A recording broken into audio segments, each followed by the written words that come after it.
Ms. Dukes, as you certainly know by now, my name is Kevin Ludlow, and I am your opponent in the 2014 race for the Texas House of Representatives in District 46. I'd like to once again challenge you to a formal debate. This is the third video I've sent you in as many weeks, and I have yet to hear back from you. While I've been disappointed that you have ignored the requests, I was a little surprised to discover that you went so far as to block me from viewing your Facebook page. After all, you are my state representative, and I've only contacted you 3 times in a 9-month period. I don't think that's unreasonable for me to contact you as a viable candidate for office.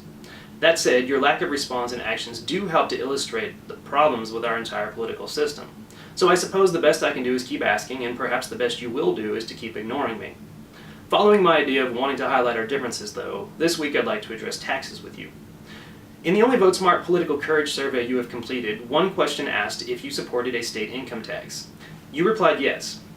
Now, this is one economic position of yours that I very strongly disagree with.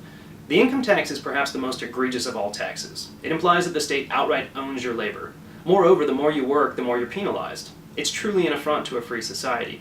As you know, Texans currently enjoy not having a state income tax, and the government instead relies on property taxes. In fact, Texas has some of the higher property taxes in the entire country, but there's a fairness to this. If you choose to live modestly, then you pay a modest tax, and if you choose to live extravagantly, then equivalently you pay for that extravagance. It puts the choice on the individual as to what type of lifestyle they wish to pay for via taxation. While I'd ultimately like to see the property taxes in Texas significantly lowered, I believe they're far more favorable than the income tax. Since you're uninterested in stating your positions, I'm not entirely sure why you support a state income tax, but I'd assume it has to do with the displacement of people. That is to say, as property taxes go up and lower income people can no longer afford to pay them, they're displaced. Again, I'd like to see taxes significantly lowered all around, but even still, there are some upsides that the argument ignores. Number one, there's a genuine business consideration with state income taxes. At least property taxes can be amortized and spread across interest. Income taxes hit people directly in the wallet. Now, I'm not going to chase Republican-laden platitudes that it's bad for the economy, but I know I would never work in a state with a state income tax, and I don't think I'm alone on that one.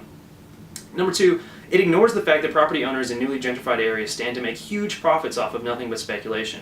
Property taxes are directly correlated to the valuation of property. Therefore, if property taxes rise, it's only because the valuation of property has risen. In East Austin, we saw land values skyrocket in a very short period of time.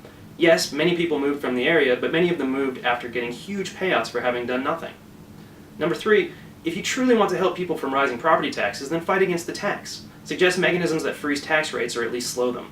Replacing one tax with another is just lazy and entirely uncreative. There are many other points to this, but I'll leave it with those 3 for now. So, I'd like to once again ensure that you have my contact information. You'll see it on screen. Please do be in touch with me anytime if you'd like to sit down and discuss these issues and more. My offer to pay for a venue still stands. Thank you very much for your time, and I truly hope to hear from you.